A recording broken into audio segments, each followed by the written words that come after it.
finally, some important contacts for more detail on the proposed assessment. So again, the proposed purpose of this discussion is just to provide information to the board on a proposed assessment for levee operations and maintenance on the west bank of the Feather River in Sutter County. This encompasses about 27 miles of the west bank of the Feather River from Live Oak near Paseo Road south to the confluence of the Sutter Bypass.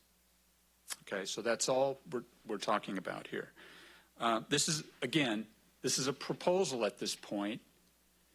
It's subject to a majority vote of property owners who are protected by that reach of levee, 27 miles of levee. I've also listed the public outreach team that supports this effort, and these are the folks who are the primary points of contact for further information. At the end of this presentation, we'll leave you with a website, email, and a hotline that you can contact any of those folks. So this is an overview of the assessment, and for the rest of this discussion, we'll provide general answers to the following three basic questions. What is FRALIFA? What's the issue? And what is the proposed solution to this issue? So, Feather River West Levee Financing Authority. This is a joint powers authority that was formed in 2020 among Levee District 1, Levee District 9, and Sutter County, okay?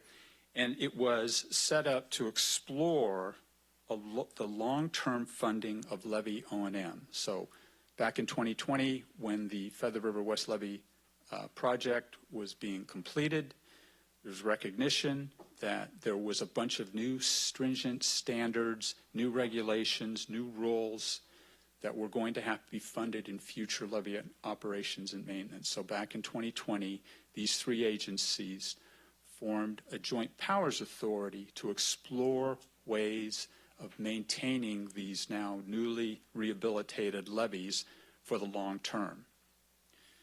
Okay, again, this encompasses 27 miles as shown on the map on the west bank of the Feather River from basically Paseo Road up in the Live Oak south to the confluence of the Sutter Bypass. There's a lot of colors up there, but it's important to understand that a couple of things. All of the green cross-hatched area is the proposed assessment district. In other words, this is the area that is protected by those 27 miles of the West Feather River levee. So that is the protected area. Basically everything from, again, Live Oak south to the confluence, and then you can see the western limits to almost to the buttes. The yellow line, and I'm just going to have to wave my arms over that map, but the yellow line in the north is the northern limits of LD9, and it's bordered in the south by the purple line, which encompasses all of Levee District 1. Those are both local levee districts. I'll get back to that. In the south, that orange area, again, it's still crosshatched, that's maintenance area 3. That is a state maintenance area. So LD1 and LD9 in the north, basically the purple and the yellow bordered areas, are maintained by local levee districts, local electeds, local staff. In the south, and the folks that pay for currently pay for O&M, they pay those local levee districts to operate and maintain the levees. In the south, that's a state maintenance area. It does the same thing, except there's no local representation, there's no local election, Prop 218 election. Those assessment costs are imposed unilaterally by the state to operate and maintain the levees. Okay? Now, north of the yellow line are I'll just call them the unincorporated areas of Sutter County who are not currently assessed for protection provided by those 27 miles of levee. But because they are provided to benefit from those levees, they're included in this proposed assessment district. one last point about the state maintenance area. A lot of folks ask, well, why doesn't the state just operate and maintain everything? Because these are state federal levies. But, and the state has to provide the assurances to the federal government that these levies are operated and maintained to strict federal standards. Well, the state does not want to operate and maintain. I mean, for the record, they would say that's not their business. It's better if locals operate and maintain. Locals have more skin in the game. They can do things more economically. And so they're happy to pass on those operation maintenance of these levies to local government, to local levy districts. Now, what happens, and this has happened many times up and down the Feather River, is that if a local levy district signs up to operate and maintain, they sign an agreement with the state, yeah, we're going to operate and maintain to state and federal standards, but they don't have enough money, or they just do a bad job at it, the state steps in, and under the law, they come in and they take over that levy district, and that's why MA3 is there. That used to be a local levy district. They come in and unilaterally say, okay, you guys aren't doing it, you're not funding it, we're taking over because we don't want levies to fall down, and we're going to unilaterally impose assessments on whoever's protected by the levy, just like under a Prop 218 election, except under a Prop 218 election, property owners have a say in what happens. Now that process requires that there be a public hearing every time a budget is passed in MA3. This is the orange area, all right? Just like local levy districts. The distinction here is that the state sets the cost of, or the budget of what it's going to take to operate and maintain, and then they charge property owners. That's what you see on your property tax. If they go over, say, for example, they have a huge flood year, like 2017, the state basically imposes unilaterally those costs onto property owners. You don't really have a say in it. They just budget basically in arrears. And you can imagine that it's not the state's fault. That's just the way the law is written. They can't budget for equipment wearing out. They can't budget for capital projects. They can't budget for some big erosion repair. They can't budget for emergency repairs like what LD1 and LD9 do. They just budget in arrears. So a lot of times you'll see your tax bills in a state maintenance area go up and down, up and down. I'll talk a little bit about that in a later discussion. So we talked about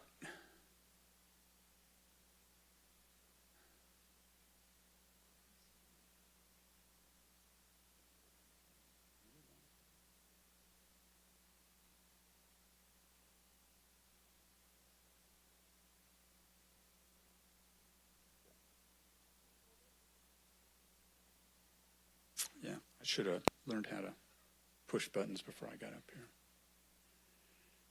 Okay, so that's Feather River West Levee Financing Authority, okay? That's what they are. The second question, what's the issue? The issue, just to cut through all of these words on the screen, is the local levee districts are underfunded. They don't have adequate funding to properly operate and maintain the levees. So levee districts 1 and 9 in state maintenance area 3, again, they do sort of the same things, except one is state and the two other districts are locally managed. They're responsible for the West Feather River levees that protect 25,000 properties, okay? So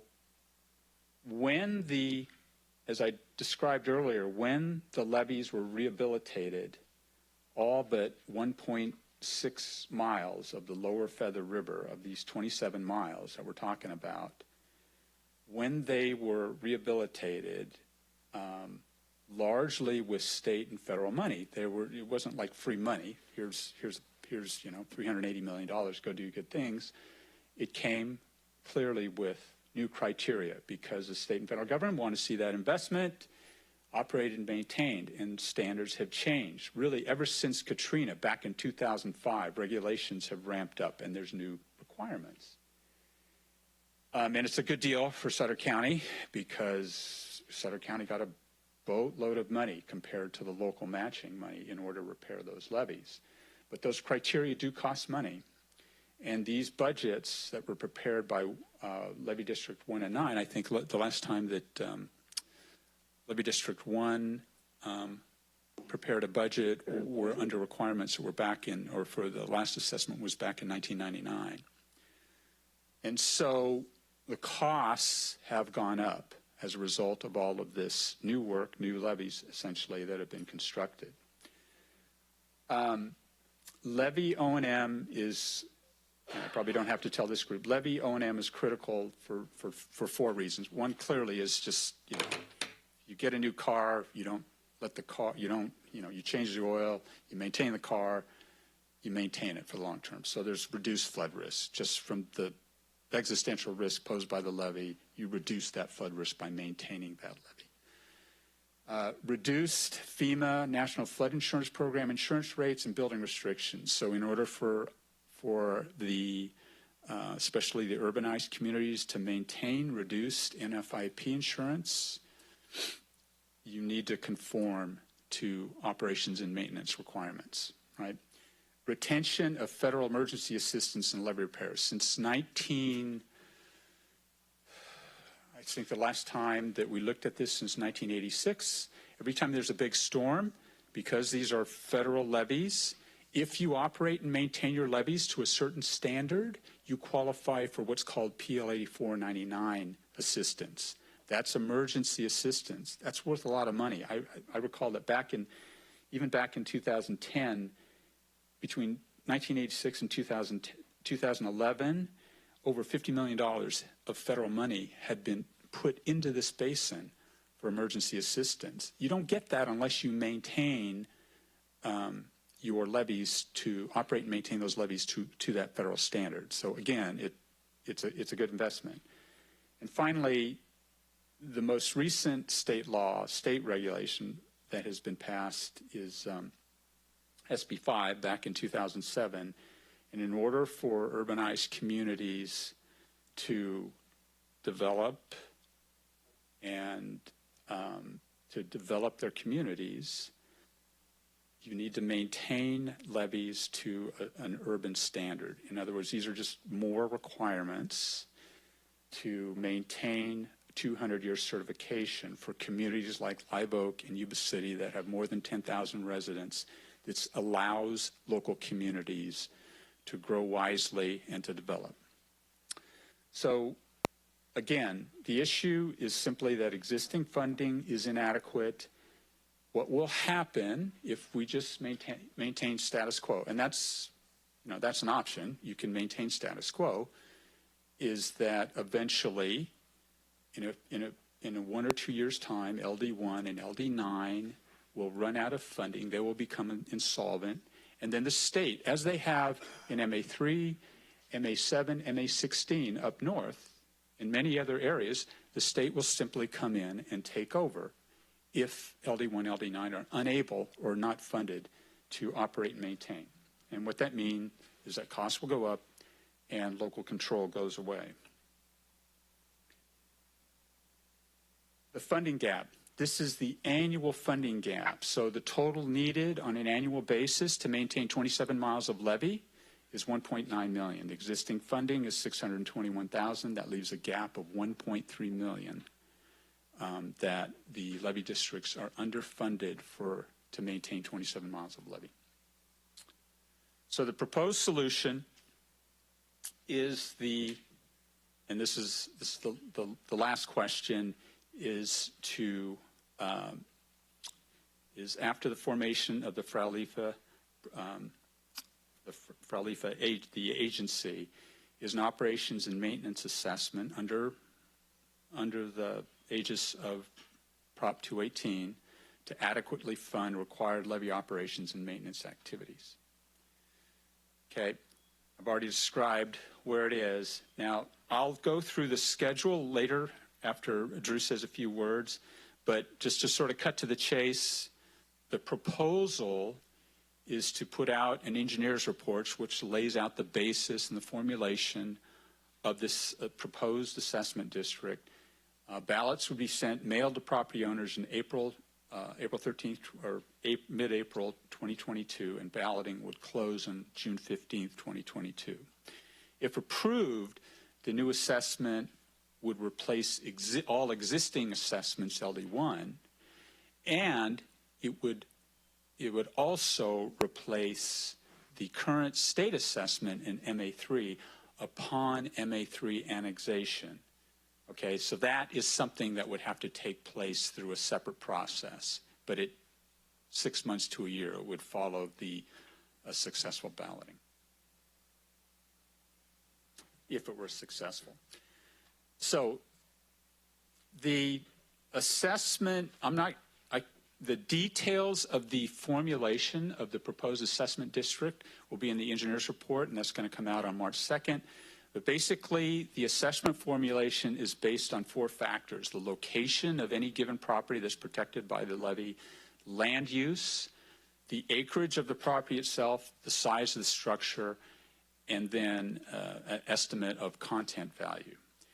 That is proportioned based on the modeled depth of flooding. And by that I mean you take these 4 factors and you have an estimate of value, but then that value is proportioned depending on where you are in the floodplain. In other words, if you are in an area that's subject to 20 feet of flooding, you're going to pay something a little bit more than somebody who's only subject to 3 feet of flooding.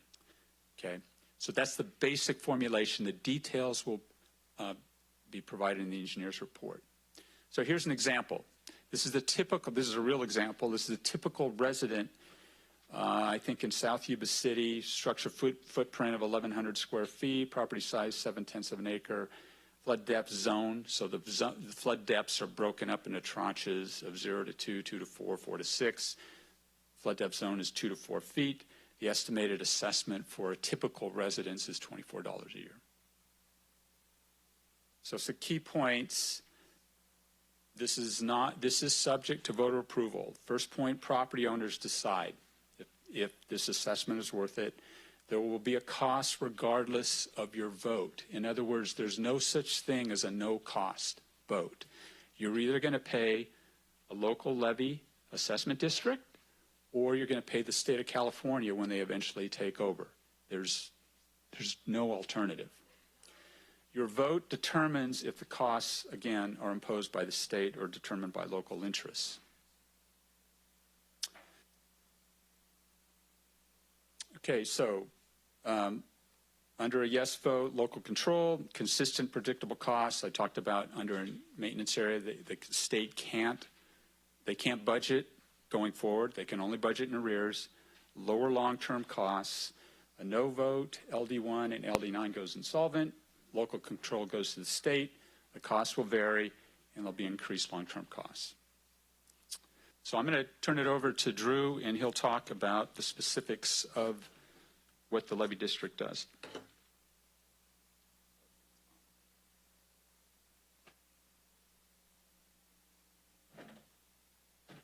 All right, thank you. Chairman, board members, again, Andrew Stresser, General Manager, Levee District 1. I also represent Levee District 9, and I'm going to talk about what we actually do. Excuse me for a moment. Pardon me. We have about 5 minutes left. Okay. All right, I'll go through it pretty quickly here. So a levee district is a public agency. We're categorized as a special district. We do use public funds. Those are in the form of 2 assessments. The first assessment was approved by the public in 1986. Our most recent assessment was passed in 1999. So for the past 20 plus years, we've been operating on kind of the same budget. We provide safety by operating and maintaining the levees and any associated facilities. This would be relief wells, telemetry systems, pumping stations, and many of these facilities didn't exist back in 1999. This is all part of the Feather River West Levee project. The proposed budget includes any cost for our services, as well as a reasonable reserve for planned or unplanned activities, capital costs, damage to the levee, that kind of thing.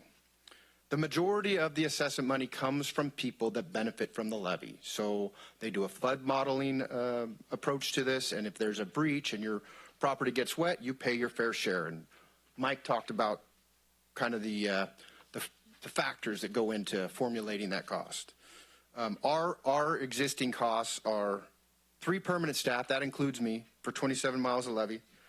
Any administrative, technical, legal, engineering, that's all contracted out, so that's not any of the overhead that we got to take on.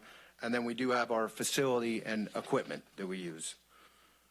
Back in 1999, this is what we budgeted for. These items we do today, and I'm not going to go into detail, but you guys kind of get the idea. This is what back in 1999 was required of the levee district. So what's changed going forward with the Feather River West Levee project, the rehabilitation? This is what is required today.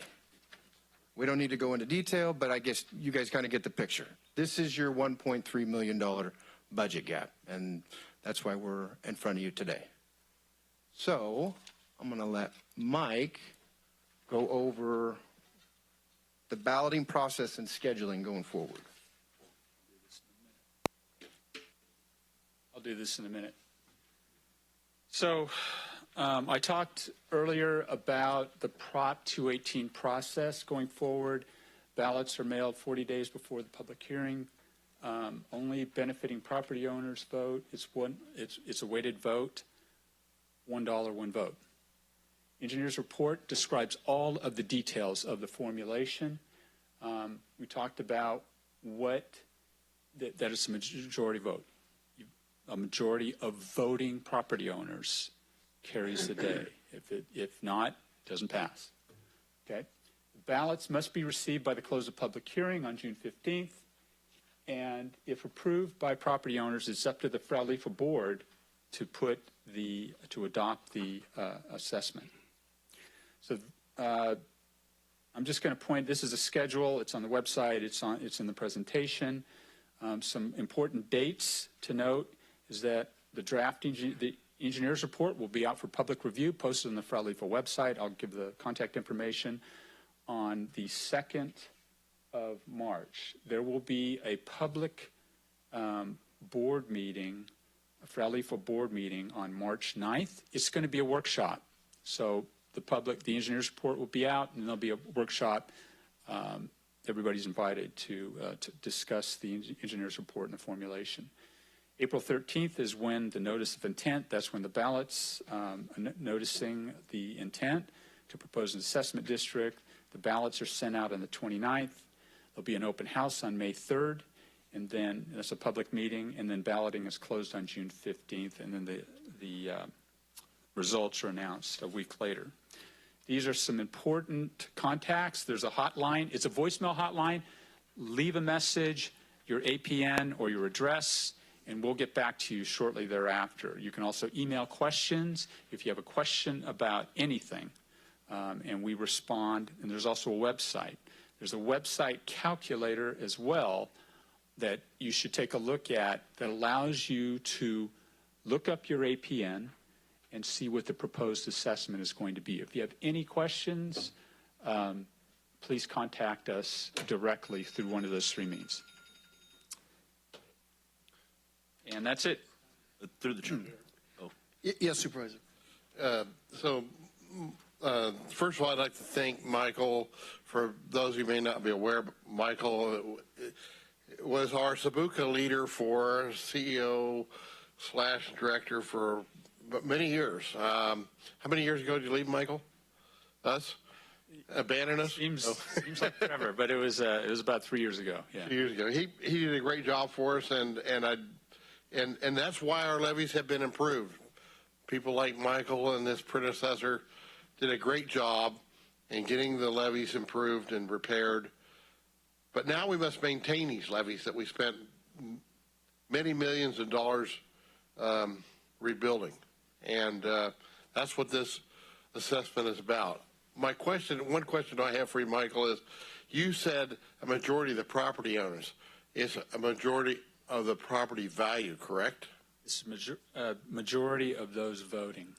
So a majority of those who cast their ballots. But it to be so each dollar gets its own vote. Exactly. So Right, it's so it's a- proportioned. Exactly. You're exactly right. I'm sorry, I didn't understand the question. It's Yeah. proportioned on the value of the property. Right. Okay. And then I'd just like to say that we still need to do some repairs for Sabuca's working on the bypass and Area 3. And in 2017, the federal government and the state, I believe, gave us a lot of money to do emergency repairs on the lower stretch of Area 3 and LD and the lower end of LD9. And I'd just like to say those few things. And that probably saved those levees down there in that year. 2017 was a year of the Orville's Dam catastrophe, and those levees were under a tremendous amount of pressure for an extended period of time. And if it wasn't for those repairs, emergency repairs, we probably would have lost those levees. But I'm fully supportive of this. We've spent the money to do the repairs and the infrastructure improvements on the levees, but now we must maintain those levees. And I think that's is a wise investment for the community. Thank you. Through the chair.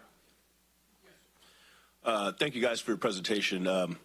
As with Supervisor Conan, I'm fully supporting this as well, obviously. But I do have one quick question, and Drew, maybe you might have gone over this with me before, but the maintenance area 3, that obviously it would have to pay the assessment because it's affected from the levees above it, but that's maintained by the state. Why is that one section? Is there a reason for that? Is it because of the confluence there, or why is the state? So there was, I know at least one, it might have been 2 local levee districts who maintained that area, just like LD1, LD9. And for similar reasons that we're talking about, on a no vote, those levee districts were unable to fund, much less operate and maintain those levees. So the state came in appropriately and took over. All right, well, hey, thank you very much. Is there any other discussion? Well, no, we appreciate you guys both coming out, and it's very, very enlightening to hear, very exciting. It's something that's needed, and we'll see what happens. But thank you.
First up, we're going to have a presentation Can I have Ranjit Pabla please come up? She is a counselor advocate for Casa de Esperanza to accept a proclamation.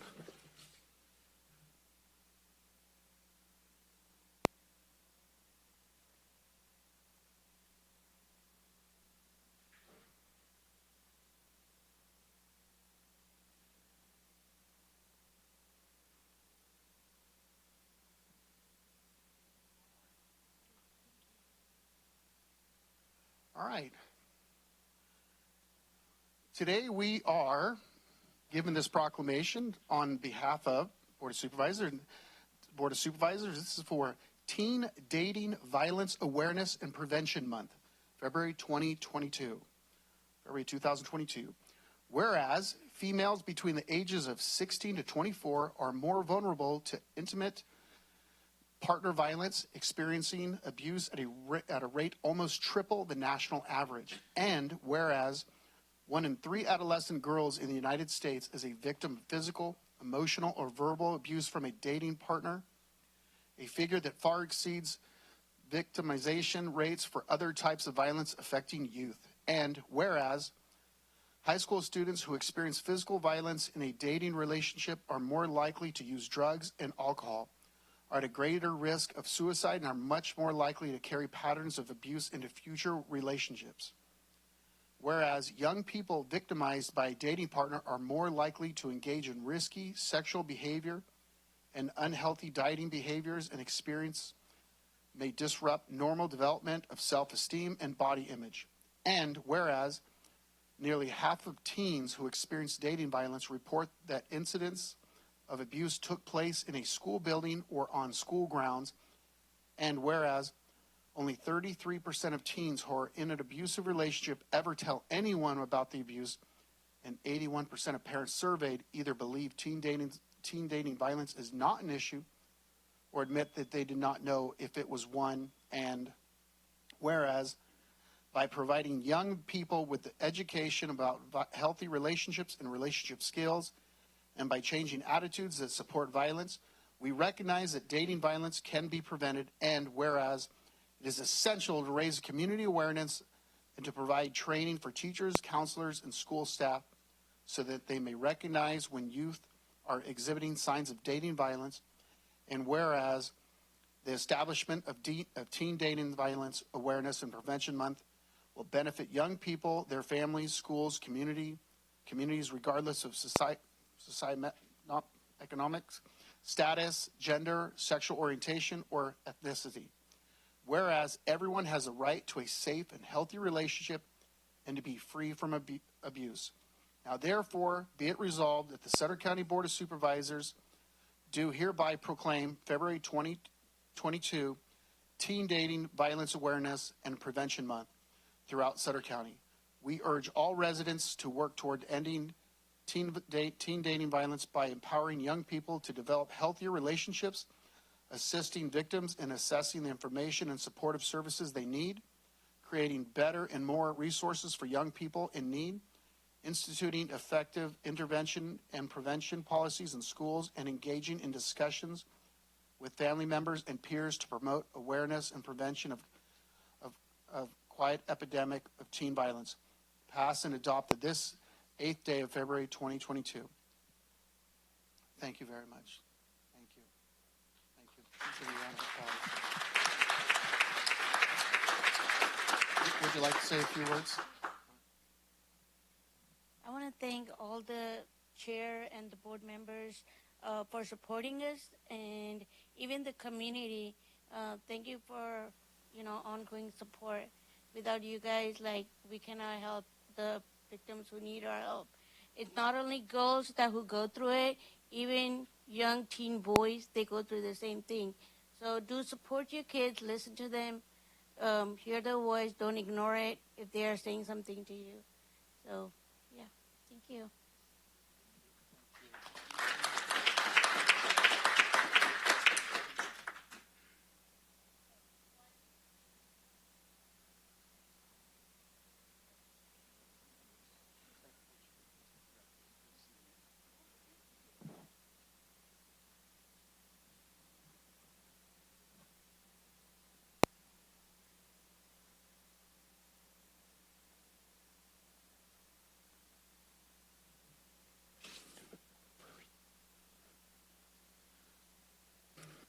once again, thank you very much, Casa de Esperanza.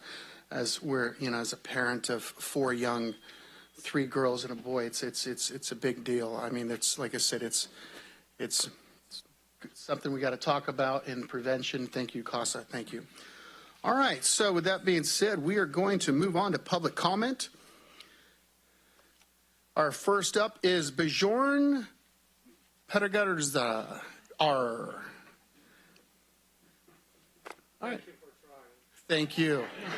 Hey, it's like Ziegenmeyer.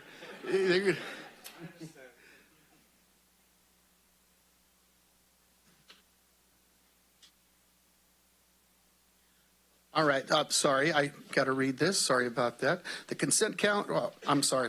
You go. I was getting ahead. If you don't mind, since you kind of hinted to it without counting against my time, just to say my name is Bijan Parhizgar. Parhizgar, just like saying park his car. Park my car, park your car, park his car. It's easier to remember. Not to be narcissistic about it, but since it came up, I'll mention it. It's an honor to be with you, gentlemen, and I'm grateful to be here with you, Honorable Chair. As a civil servant and representative of the people, I strongly believe one should act in an above the board manner and be considerate of implications of his decisions. Public perceptions and reactions are important and oftentimes shall not be brushed off as just mere perceptions. Through recent articles in our newspapers, I learned about the Sutter County Supervisor board member, Mr. Flores' latest decision to join the city of Marysville as their community development director. And this move brings a few questions to mind. One, would Mr. Flores have been able to secure this position without the influence of and the inside knowledge from his current position? It is great to look for and find ways to work cooperatively and collaboratively with other entities in the region. Adopting a joint powers agreement, memorandum of understandings on cooperative agreements would have been a few of such a ways to achieve that without double dipping in the taxpayer's pocket again and again. Mr. Flores did own a few businesses himself and sold one of his businesses to the county. I wonder how his other businesses are doing now, especially under the pandemic rules and protocols perpetuated under his reign as a county supervisor. Where was Mr. Flores' advocacy for businesses then? When a public employee applies for and offered a position with the same entity, oftentimes it could be considered as conflict of interest or at least incompatible activity. Why not the same rule apply when both public positions are not within the same jurisdiction? The proposal, I'll pass that. Marysville is a charming city with much history and untapped potential. Many years ago, it was even considered to become the capital for the state of California. The city, under the right leadership and intentions, can grow, flourish, attract commerce and business. Is Mr. Flores really concerned about the well-being of the region, or is he thinking of enriching himself by using his position of authority with both entities? Erosion of public trust and integrity of this board is of utmost importance to me and many of the other members of the public. Thank you for your time. I'm grateful to have been here and made the comments. Thank you. All right, next up, I'm going to ask John Cassidy, come on up.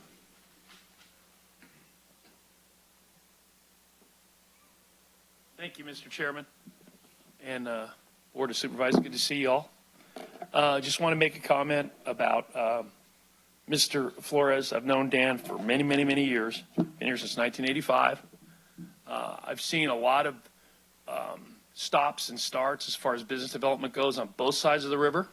I was CEO of Sierra Central Credit Union for 22 years, had operations on both sides of the river and in 18 other communities in Northern California. And the fact that someone is willing to put it out there to try to improve our local economies, both as a representative and as an employee, I don't find that to be a problem at all. This community is finally starting to turn it around. There's capital flowing on both sides of the river. You need expertise. You need people who are passionate, committed, and who have success in their background.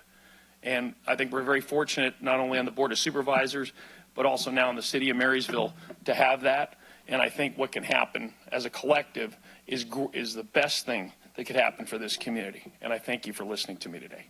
Thank you. Thank you. And thank you for all that you do as well. Next up, I have Diane Jager.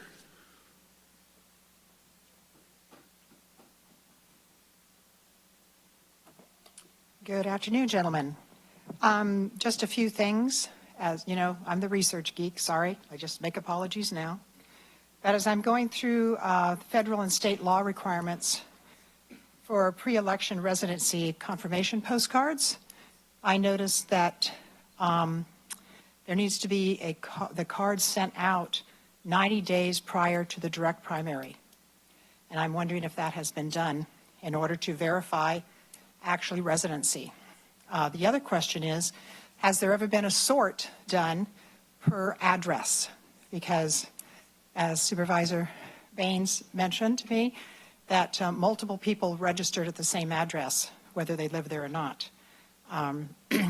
When I looked at state records from the Secretary of State, Sutter County does have some issues with having more people registered than should be. So not to the large extent of other counties where Southern California, 1 million in LA and things like that. But there is still, there's evidence there.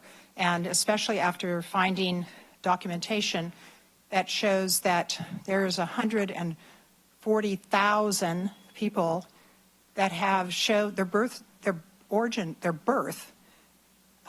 has been changed to California from other states. They're actually where they were born was changed to California and from other countries. So validation of residency and if they're actually at an address, I think is essential, and especially since this is supposed to be done 90 days prior to the election and the primary. And that means March 2nd.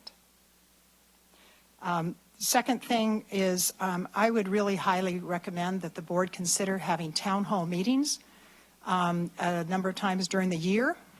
That could be held at the Veterans Hall so that there could be actually that at a time where the public can actually attend. It's very difficult. A lot of people are working and they can't come to these meetings. But I think that it would be a very excellent move in the direction of building trust and transparency and being able to build our community back. Also, I would like to, since I see towers going up crazily, if you can direct me or if you have the information of exactly where, a complete list of all the 5G towers that have been installed in the county, and actually if there is radiation warnings on these towers, the placement, because I see them going up and I'm a little concerned, and especially those that are close to the high school, other grammar schools, have the parents and the community been notified. So, thank you. Through staff, if you could notify Ms. Jager of our, periodically we do have town hall meetings along with our sheriff, and if you could let her know when those next meeting is so we can make sure. They're out there to the public, through Facebook and so forth, social media. Thank you. All right, next up, is that it for consent cards? Yes, I believe so. The chair. Yes. There was one aspect I thought I should just very briefly address, if you don't mind. Please do. There was a statement that Supervisor Flores sold his business to Sutter County. That's not the case. It was sold to a different entity that has Sutter County in the name, but there's no relation there. I just wanted to clarify that. I thought it was important to do so. Thank you. Thank you. Moving on to the consent calendar. The consent calendar groups together those items which are considered non-controversial or for which prior policy direction has been given to staff and that requires only routine action by the board. The board will advise the audience that the matters may be adopted in total by one motion. However, the board may, at its option or upon request of a public member of the public consider any matter separately? Through the chair, Yes, Supervisor. I'd like to move to approve items 1 through 23. Mr. Chair, I'll second the motion. All right, so we have a motion by Supervisor Conan, a second by Supervisor Flores. Can I get a roll call vote, please? Supervisor McKelly? Aye. Supervisor Flores? Aye. Supervisor Ziegenmeyer? Aye. Supervisor Baines? Aye. Supervisor Conant? Aye. All right, motion passes. To the chair. Yes, Supervisor. I think if a council member has a question in the back for you, maybe. I'm sorry. You have some, did you have public comment?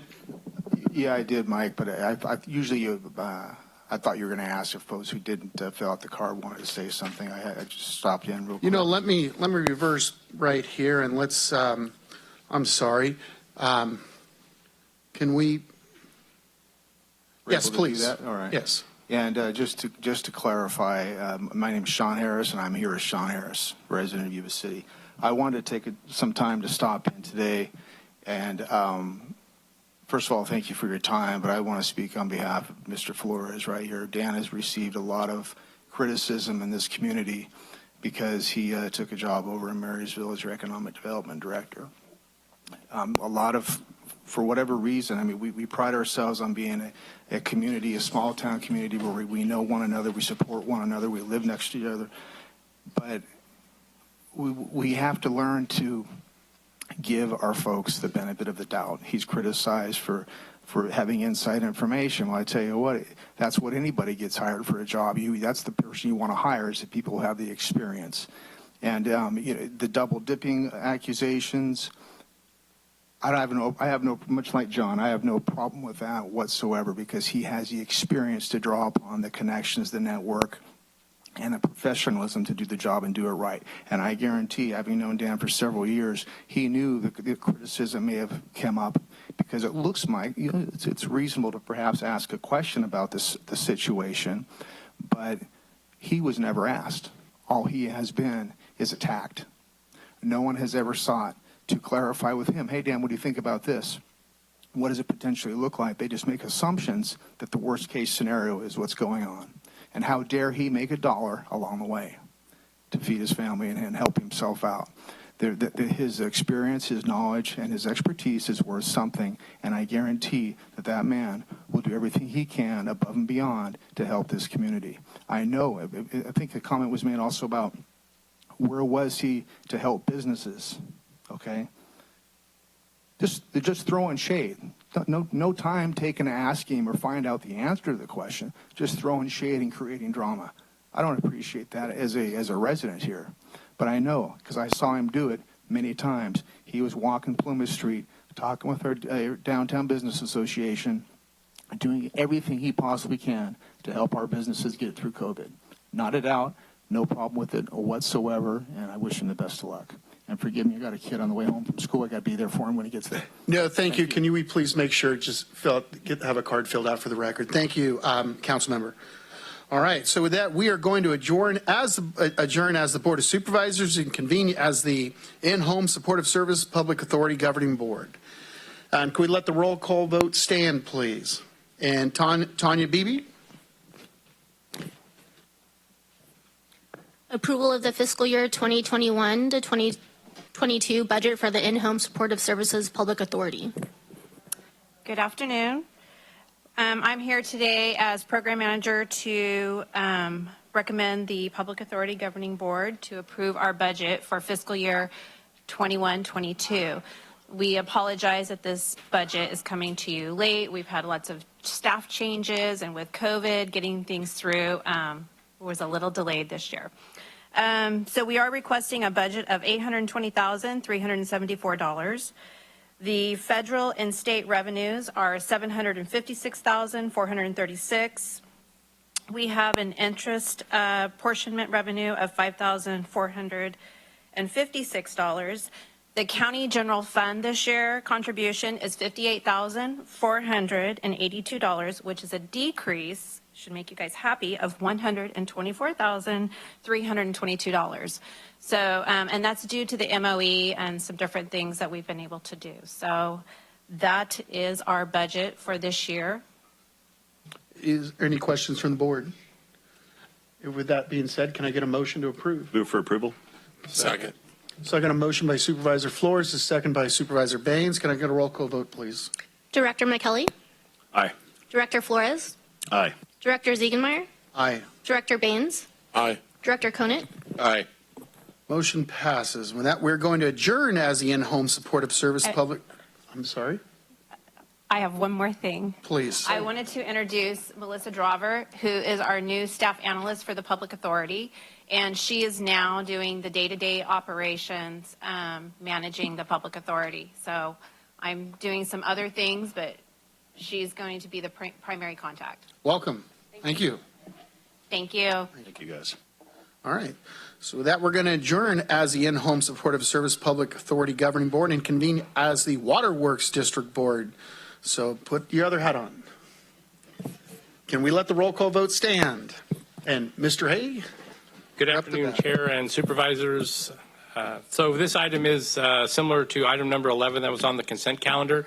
Number 11 was for the Rio Ramaza District. As Waterworks District 1, this is in regards to the sewer system, the wastewater treatment plant for the community of Robbins. And we essentially, as the listed recommendations explain, we are looking to replace the contract operating service that we canceled the contract in November of 21. So this is to enter a contract with a new firm going forward for the remainder of this fiscal year, and then money would be budgeted for subsequent years. The firm has been under a limited duration contract, essentially so that we could try them out. And to this point, we have been very satisfied with their services, so that's why we're making the recommendations. I'm happy to answer any questions. Any questions? That being said, can I? Maybe just one, Neil. So the sales price, how was that derived? So this is in regard to the sales price. This is for a contractor essentially to provide the wastewater, to maintain the sewer system in Robbins. I should have brought that up on the consent, but can I ask, is that in order to ask that question about the consent item? So neither system is being sold. They're just going to be our contract operator. We had an employee in the department that is retired. And so essentially in order to have, you have to have a designated employee with the proper qualifications. So this is just to provide that operator to provide those services. Okay. All right. Thanks. Thank you. You got a motion? Second. All right, we got a motion from Supervisor Conant and a second from Supervisor Flores. Can I get a roll call vote, please? Director McKelly, Aye. Director Flores, Aye. Director Ziegenmeyer, Aye. Director Baines, Aye. Director Conant. Aye. Motion passes. Thank you. Now we're going to adjourn as the Waterworks District Board Number 1, Board of Directors, and convene as the Board of Supervisors. Moving on to our public hearing. Mr. Geiger. Good afternoon, Mr. Chairman, board members. Steve Geiger, planner with Development Services.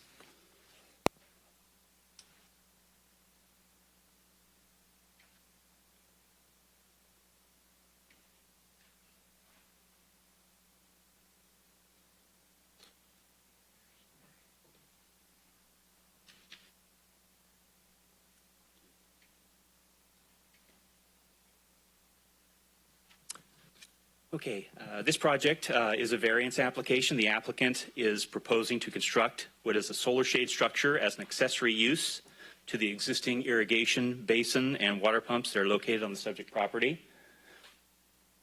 The proposed solar shade structure will provide renewable source of electricity to the existing on-site use, and it will consist of two separated portions, with one portion extending north and south, located 6 feet from the west property line and 51 feet from the north property line, and the other portion extending west to east and located a minimum of 3 feet from the south or rear property line and approximately 53 feet from the west property line.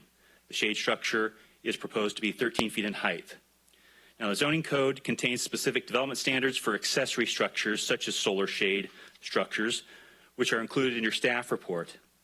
While the solar shade structure does not cumulatively occupy more than 50% of the required rear yard area, it does occupy a total of 3,560 square feet of area within the rear yard, which exceeds the maximum of 1,000 square feet and is therefore required to receive approval of variance to exceed this development standard.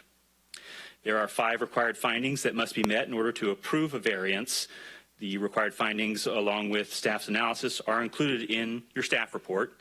Rather than go through all 5 findings, I just wanted to touch on 2 of them. Staff does believe that all 5 findings can be made.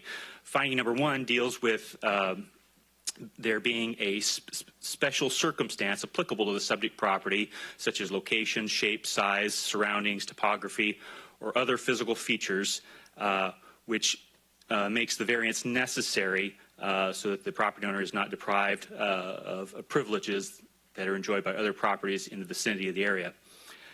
The subject property is only 1.2 acres in size, and it's significantly smaller in size than the 20-acre minimum that is required by the AG20 general plan designation. The small size of the parcel, combined with the location of the existing irrigation pond and surrounding berm that are in the center portion of the parcel, creates a special circumstance, resulting in a more limited area for the solar shade structure to be constructed. Regarding finding 5 is that approval of the variance will not be detrimental to the health, safety, and general welfare of persons residing or working in the area. There are no neighboring residences or other uses in the vicinity that will be impacted by the proposed solar shade project. The nearest residence is located approximately 900 feet west of the subject property on Carlisle Road. Parcels located between this residence and the subject property are planted in orchards.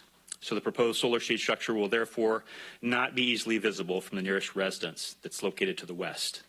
Now, on January 19th, 2022, the Planning Commission conducted a public hearing on the item. There was no opposition expressed at the public hearing, and by unanimous vote, the Planning Commission recommended approval of this project to the Board of Supervisors. So staff is therefore carrying forward the Commission's recommendation to approve Project U21-0090. This concludes my presentation, unless there's any questions. Do we have any public comment? No, we do not. If we could open the public hearing first, though.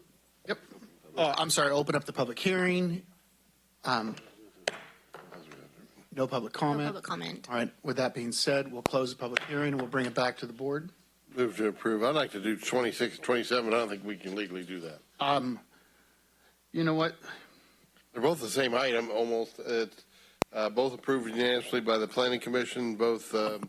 We just, excuse me, Supervisor, we need to hold the 2 public hearings, so it may be better to hold them separately. Okay. Second the motion on item 26. Yeah. All right, I'd like to speak on it as well, though. I'd like to say that there's no nuisance to neighbors. That's the biggest thing, and it's going to be a good thing. So we have a motion by Supervisor Conant, second by Supervisor Flores. Can we get a roll call vote, please? Supervisor McKelly? Aye. Supervisor Flores? Aye. Supervisor Ziegenmeyer? Aye. Supervisor Baines? Aye. Supervisor Conant? Aye. All right, motion passes. With that, we're going to move on to item number 27.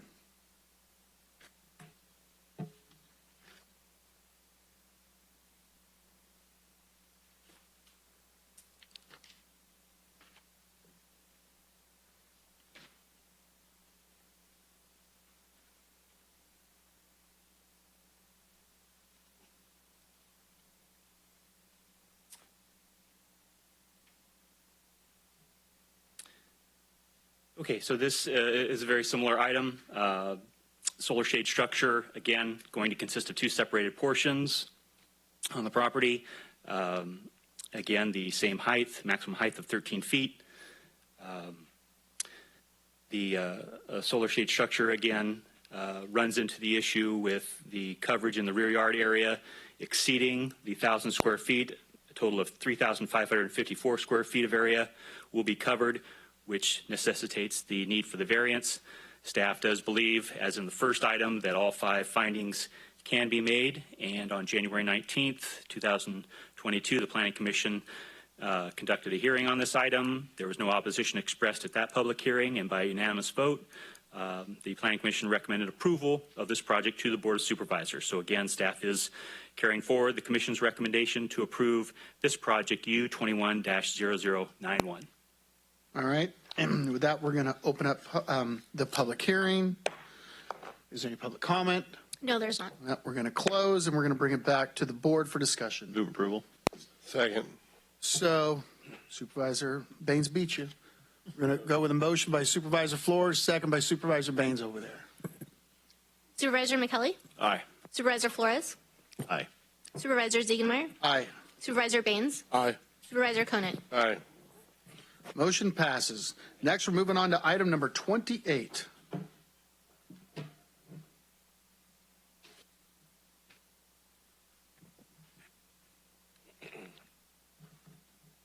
Mr. Chairman, good afternoon. Doug Levee, Principal Planner.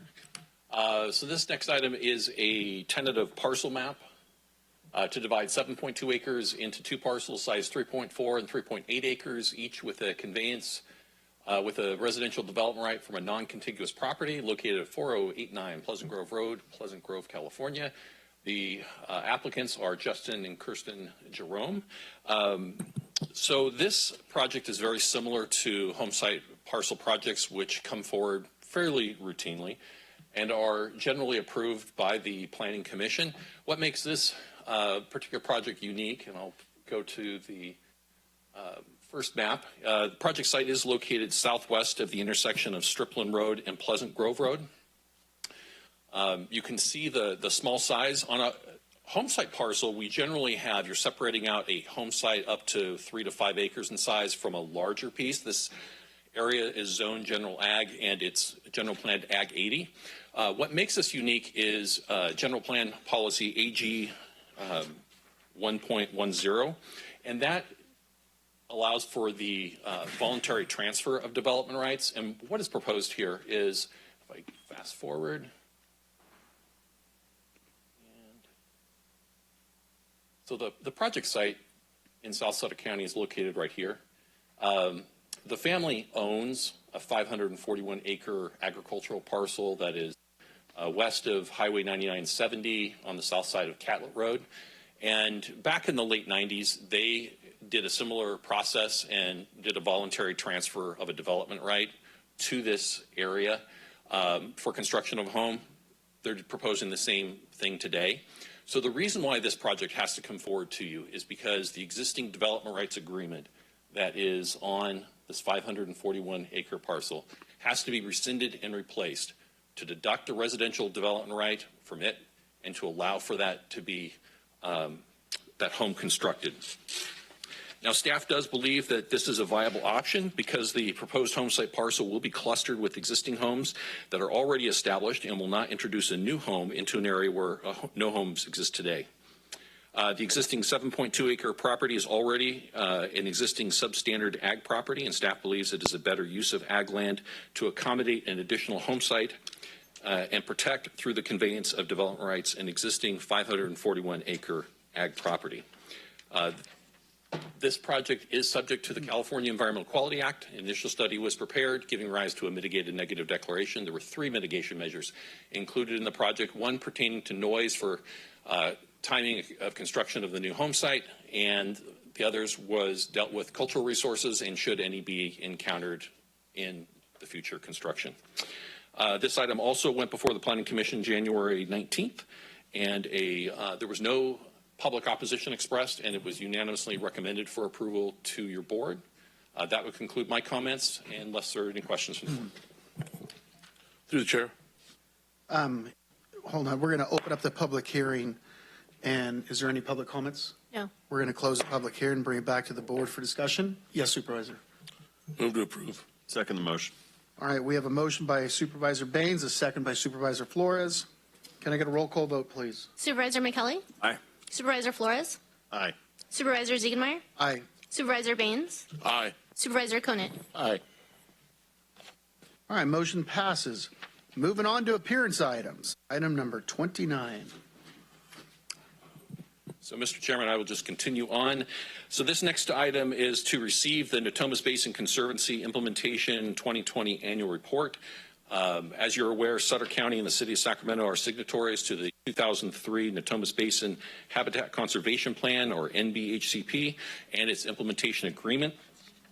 As a signatory, Sutter County is allowed to authorize for development of 7,467 acres in the Natomas Basin. And this area is comprised of our Sutter Pointe specific plan, which you are aware of.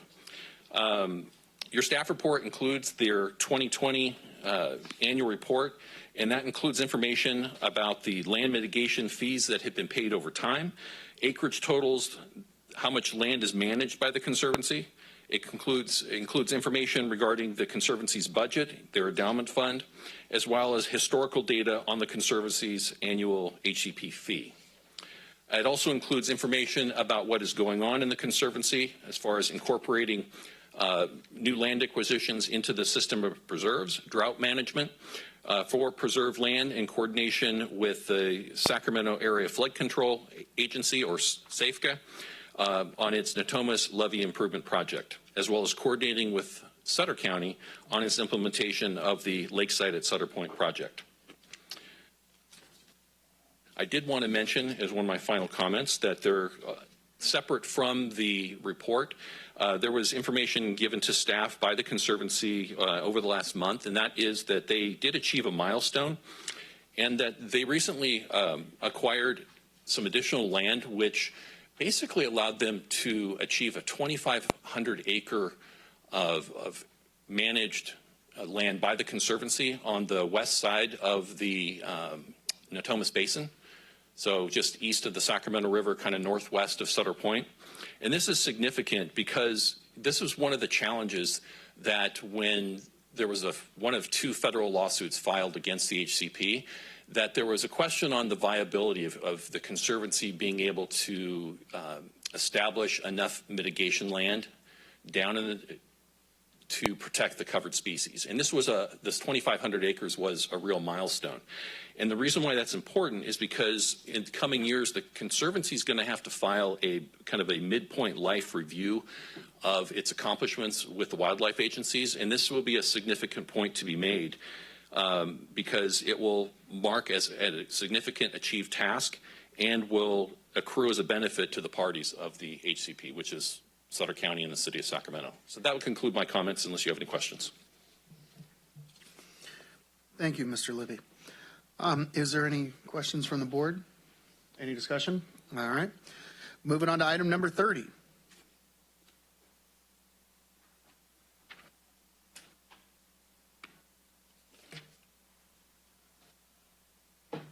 Thanks. Good afternoon, Chair and Supervisors. Once again, Neil Hay from Development Services, bringing an item before you.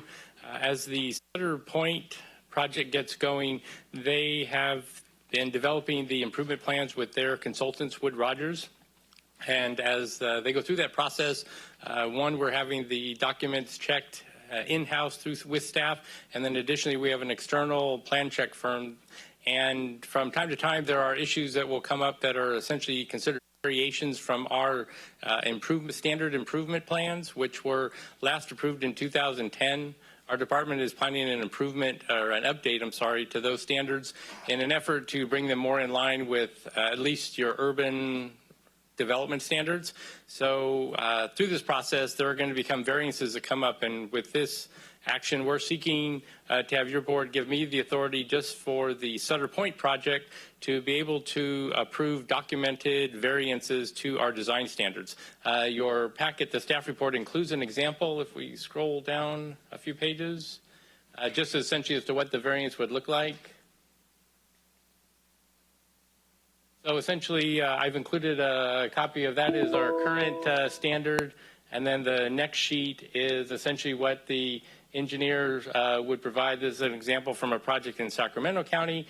And then the next sheet is essentially a technical memorandum that is signed and stamped by a registered engineer in California and will get reviewed by my staff. And then if your board approves, I would be able to authorize them. If your board chooses not to go with the recommended action, then those types of variances would just become back before your board for the project. And I'm happy to answer any questions. Through the chair. I'm sorry, through the chair. Is there, any discussion? No discussion. No discussion. I'd like to make a motion, move for approval. Second. Okay, we got a motion by Supervisor Flores, second by Supervisor Baines. Can I get a roll call vote, please? Supervisor McKelly? Aye. Supervisor Flores? Aye. Supervisor Ziegenmeyer? Aye. Supervisor Baines? Aye. Supervisor Conant? Aye. Motion passes. Next up, item number 31. Thank you. So this matter pertains to the closure of Pass Road, and we are seeking your approval to proceed with an interim repair in an effort to be able to reopen the road. So I believe, as we've mentioned to you previously, we made your board aware that our consultant, Wood Rogers, was having a ground penetrating radar survey done. The results of that came in late last week, and they essentially, the crack in the road is about 371 feet long. It goes from the top of the levee down to the existing bridge. The radar has determined that there are voids somewhere between 0 and 5 feet. So there's at least 5 feet of cracks in some areas. Some areas of that 370 feet have less depth of the crack. So in an interest to try to be able to move forward with an interim repair, my department is seeking your approval. We came with an estimate that essentially we would seek a contractor that would essentially excavate a 6-foot wide trench, 4 feet deep, 371 feet long, essentially to try to open up everything, and then we would backfill that with essentially 1.5 inch material, most likely from butte sand and gravel, and then it would be put in layers, and then it would have called a geogid fabric that essentially stabilizes the rock, and we would essentially bring that up to the elevation of the roadway, and then we would cover the roadway with gravel, and we would make it a gravel roadway. In doing so, it would allow us to, one, we could open the road to farm traffic with rough road signs, a reduced speed, advisory speed for caution, and then staff would be able to observe if there's any further settlement that takes place. Our consultant is in active discussions with the state agencies about what type of permits. They do believe that for a long-term solution that more exploratory drilling will actually be needed to determine the full extent. So this is a measure to try to, like I say, essentially reopen the road. I myself have been made aware of the fact that the agricultural community would like access to the road in late March to early May, depending on the weather. The reason why we're before you is, so like I said, we just got the information last week. We've prepared an estimate that is less than $200,000. It's about $188,000 for this work that we've listed. And then on top of that, we add a 25% contingency. So that's why we get to the $249,000 that we're seeking your approval. But essentially, in order to advertise for the work, we have to publicly advertise for 10 days before we could award the contract. And so in an interest to try to make the road available for, like I say, our agricultural community, barring any major rain events, we're seeking your approval to proceed. Like I say, the repairs would be temporary. They'd be monitored by my department and my staff, and we would report back to your board on a regular basis as to the conditions of the roadway. And I'm happy to answer any questions you might have. Through the chair. Sorry, Supervisor. We have a comment. Can I ask Teresa Dwinger to come up, please?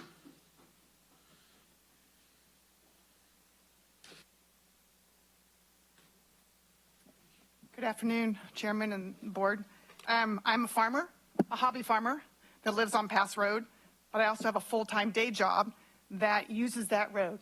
I've driven that road for 15 years, and I'm going to tell you that there's a community of us who either we live in Colusa and drive this way or vice versa.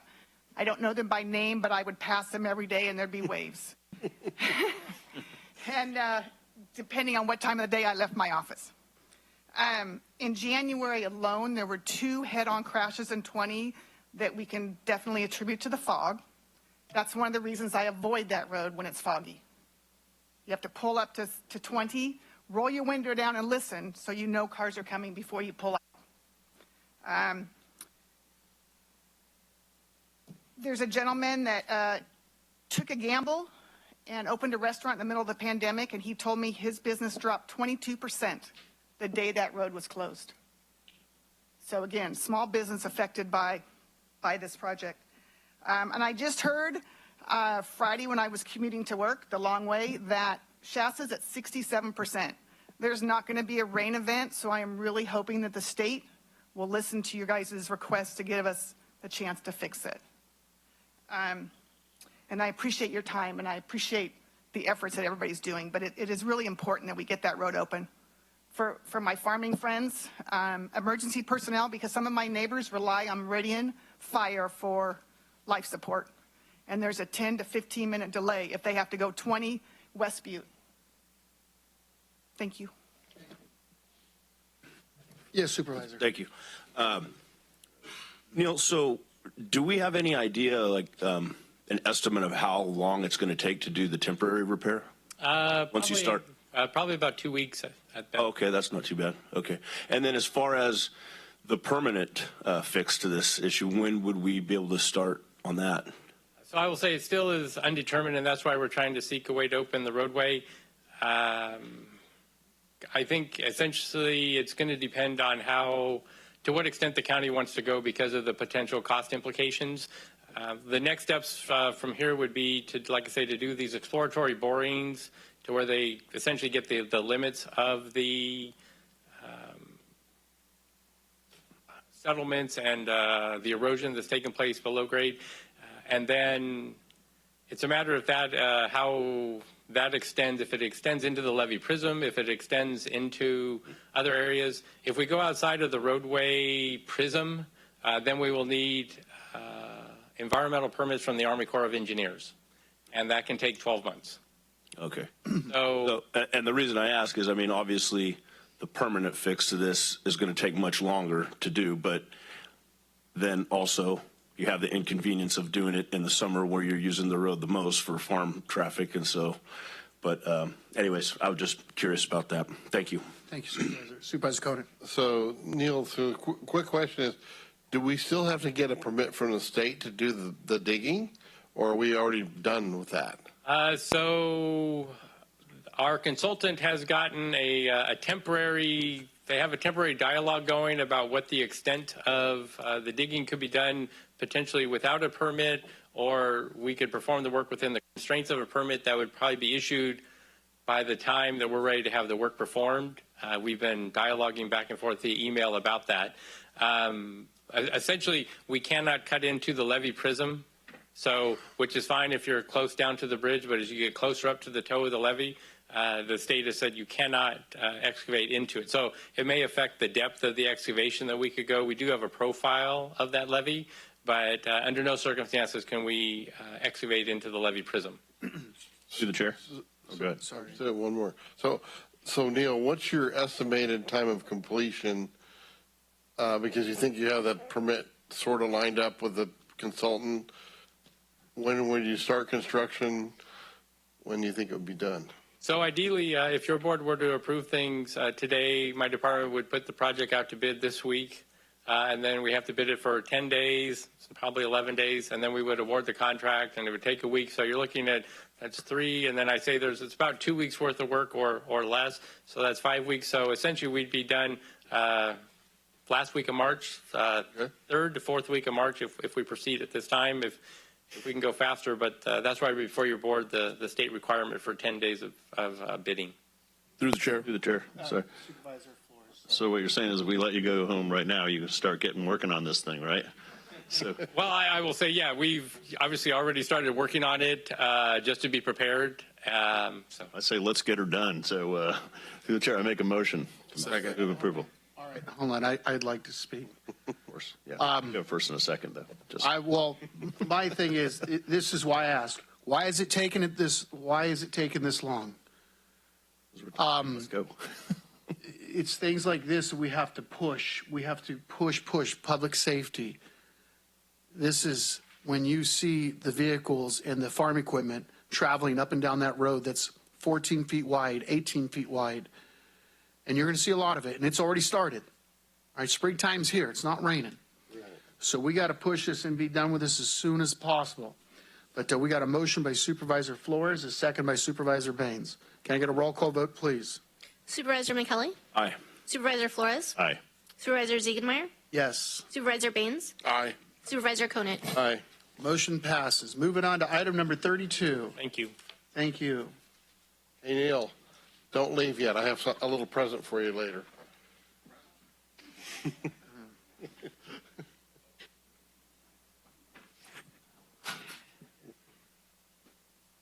Good afternoon, Chair, members of the board. Gina Rowland, Human Resources Director for Sutter County.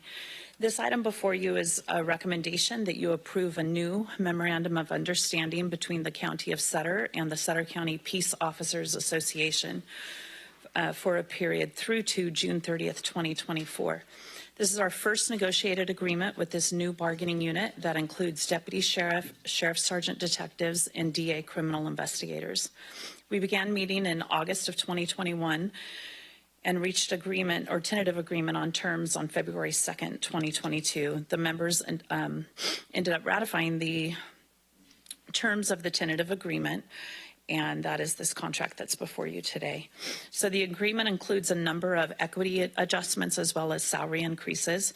So a total of 5% for deputy sheriff between now and July of this year, a total of 4% for, 8% for sheriff, sergeant, detective, and senior criminal investigators also between now and July of this year, and then 2% ongoing base wage increases each year of the contract for a total of 6%. The contract, the new MOU also includes provisions for educational incentive pay and longevity pay, as well as changes to health insurance that bring this bargaining unit in line with the rest of the county employees. The cost for the remainder of this fiscal year is approximately $206,000, and it will be absorbed by within the existing budget for this fiscal year by the departments.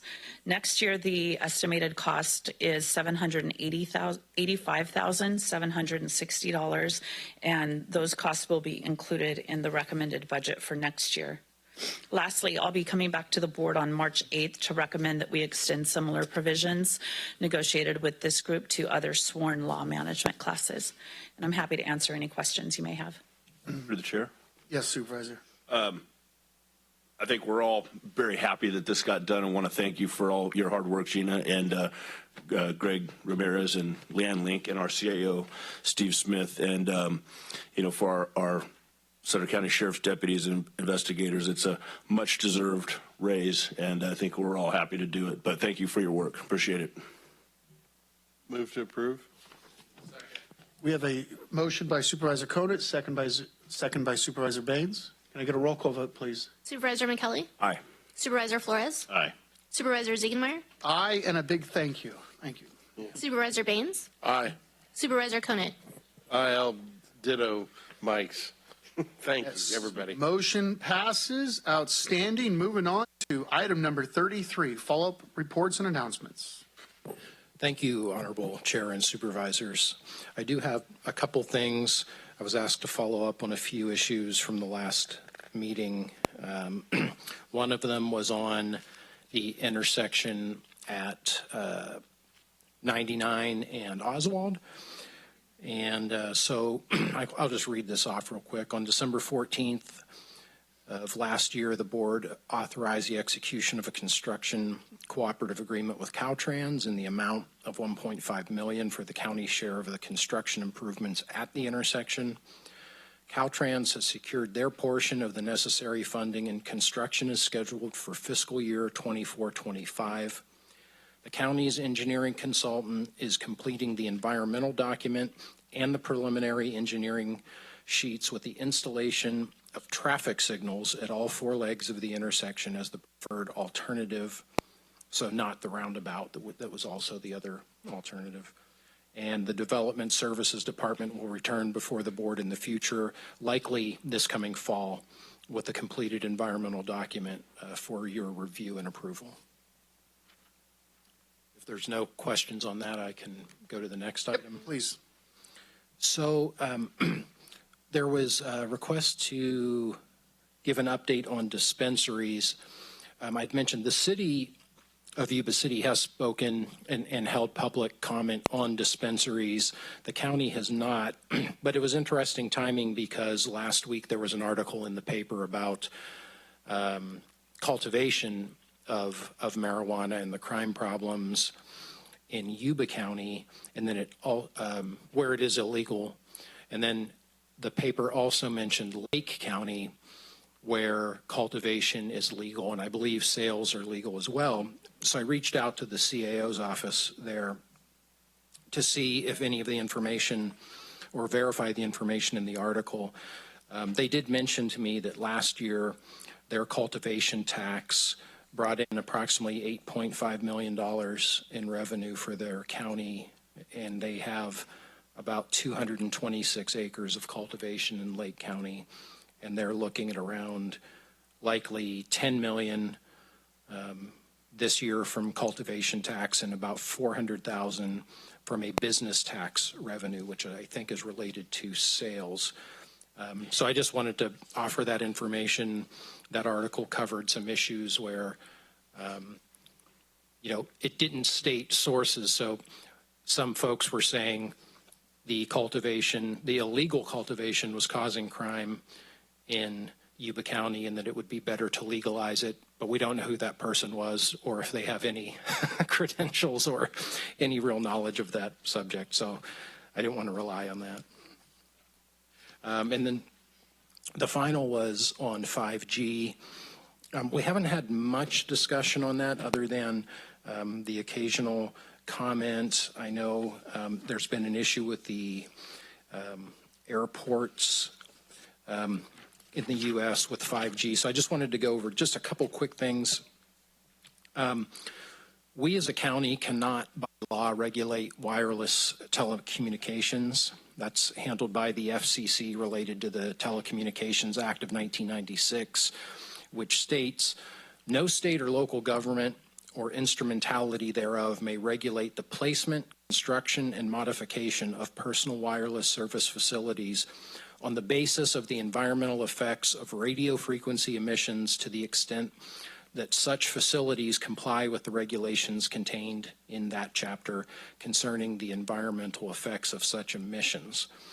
So while the FCC finds no harmful issues with 5G, and I'm not saying that's the case, I'm just stating what the federal government is finding, then the county has no authority about where that can and how that can be rolled out for the most part. Governor Newsom did veto SB 556 last fall, which was a small cell bill that, if signed into law, would have forced local governments and municipal utilities to make their street light poles and traffic signal poles available for small cell deployments under cost-based rates and strict timelines more onerous than the FCC's small cell order. But that did not occur. Airports have been working with wireless telecommunication, or the FAA has with wireless telecommunication providers.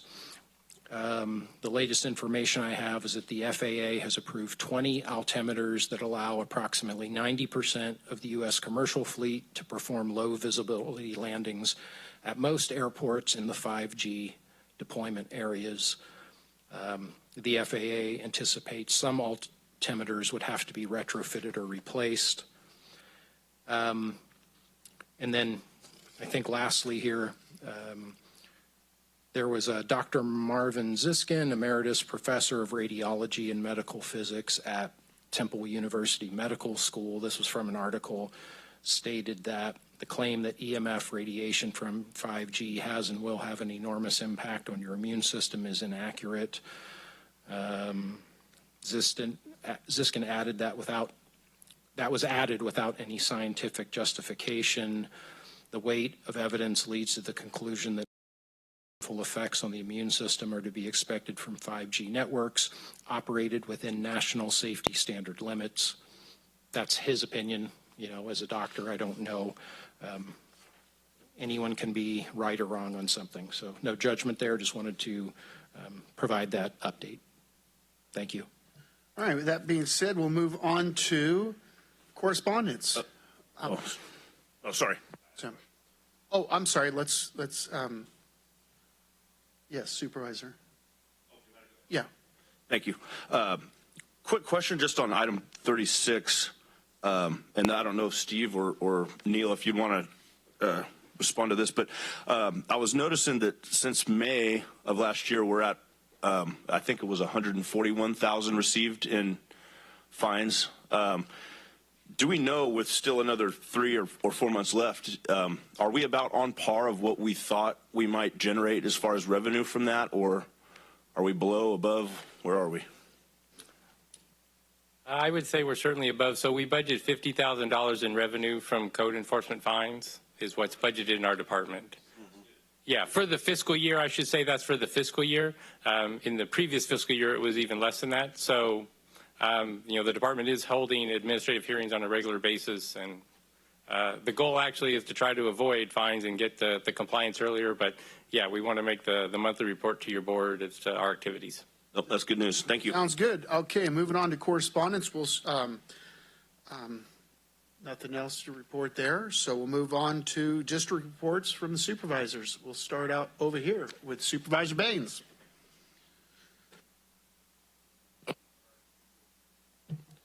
Thank you, Chairman Ziegemeier.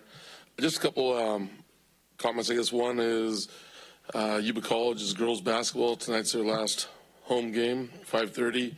And want to give, I'm not sure what's appropriate, but for Sutter Union High School, we have 2 state qualifiers, 2 of the wrestlers there, 108 pounds, Carter De La Serna, and the heavyweight, Jesus Gutierrez. I don't know if, I think it's a pretty big deal to and a huge commitment on their behalfs, and I think we need to, send them some type of a letter of appreciation on behalf of the board. I think that's a wonderful idea. Yeah. Thank you. Yeah, I think you would. All right. Supervisor Flores. All the Sutter High School grads up here. Loving that idea. I see the big grins up here. Okay. I just got a couple of things. First, I want to say we had a great time at the Chamber of Commerce Gala last week. Supervisor McKelly, Supervisor Conant, Supervisor Baines, we were all there. It was just a good time. Supervisor, I know you had other commitments, but you missed out on a really good time. But it was great to be there to support the local business community and see the business community from both Yuba-Sutter sides all coming together for a grand night at the Hard Rock Cafe. And just pretty awesome when you think about all that we have gone through the pandemic and all the issues that we've had to deal with. And then all to come together and just be able to be together and be able to celebrate and just enjoy each other's company at that time. I thought it was a fabulous event. They haven't had anything in, 2 years, I think, since their last gala. And it just, I can't say enough about the work that Marnie Sanders does there with the rest of the team and the Chamber of Commerce. And you got a really tight-knit business community, and it's exciting to be here and be a part of that and be able to represent that community, both in Yuba and Sutter counties. And then I want to announce the Holiday Inn Express has got in the 2nd District, has a foundation now. So, pretty soon, within a few months, we'll be able to go in there for a free breakfast at least, right? But it's great. That's coming along nicely. And we opened up a new Mediterranean restaurant on Bridge Street, tested it out today. It was pretty good stuff. So make sure to go over there and give it a try. And a couple of other new businesses coming. I'll announce those next time. But that's all I got to report from the 2nd District. Supervisor Conant. Well, not much to report, but, someday we'll be going with Sutter Pointe, and we'll have a lot of new restaurants and stuff down there for you, Dan. All right, moving on to Supervisor McKelly. All right. Was there any condolences, though? All right, so I'll just do my condolences really fast, and then we have CEO Smith has something else to say. I'd like to close in memory of Richard Carlos, who passed away February 8th, and longtime coach in the area, James Allen Vossler, coached for many years at Wheatland. Great guy, grew up in Colusa, coached at Wheatland for a long time, passed away. And both the girls and boys basketball team at Sutter lost in the first round of the playoffs. Bummer. The soccer girls, they won. They're moving on. This past weekend, the Sutter Lions Club had their first annual tractor parade. It was really awesome. A lot of people showed up. This is going to be the first annual, so next year. I'm telling you, come out to the event. There's great food. They had raffle, live auction. It's nice to see Supervisor Munger out there and Ben Moody from the city out there, and it's just a small town, just like you guys have your Labor Day parade. Labor Day parade. Love going to that. Good stuff. So with that being said, we'll move on. I'm sorry, CEO Steve Smith, before we get our motion. Yeah, thank you. I just had one quick thing. A local club volleyball team of 16-year-old girls went to Reading a couple weeks ago, primarily made up of students from Sutter and Yuba City. And what do you know, my daughter's on that team from East Neck High School. And they went up and went 6-0 and won the tournament. So I would like to ditto the fact, and let's put a nice certificate together, because these tournaments that these young people go to, sometimes it's just the pat on the back that they get. And I'm serious. That was this past weekend. I couldn't go to the gala because I had 3 young ones that we were playing hide and go seek with because my wife was in San Mateo with volleyball. So, but like I said, can I get a motion? Second. We got a motion from Supervisor Conant. We're going to give the second place to Supervisor Baines. No, he's slower. All right. Roll call vote, please. Supervisor McKelly? Aye. Supervisor Flores? Aye. Supervisor Ziegenmeyer? Aye. Supervisor Baines? Aye. Supervisor Conant? Aye. Okay, with that, we are going to close the meeting, and we have closed session. We have 2 closed sessions.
Yuba-Sutter.live's local government live streams are presented by Plumas Lake Self-Storage in Plumas Lake, where lifelong local residents are helping other residents keep things safe, providing indoor storage units, outdoor RV and vehicle parking,